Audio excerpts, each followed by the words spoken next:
Arkadaşlar, şimdi biri benden isim çalmış ve videosunu 7 saat önce yayınlamış. Bak isim çalmış ya, bir Tilk diye Çilek adını vermiş ve benim ölen kedinin adı arkadaşlar Çilek. Zaten bunu petlerinden anlayabilirsiniz.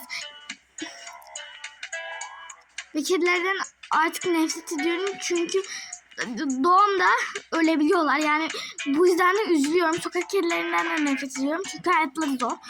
Üzülüyorum yani. Benim kedim öldü diye her şey Çilek. Adı Çilek diye her şey Çilek.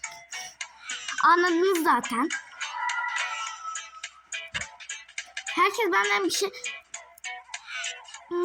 Masal gibi bir kanaldı ve benden daha çok abonesi var. Ya o tilkiyi bana versin ya da kanalını kapatırım ben onun.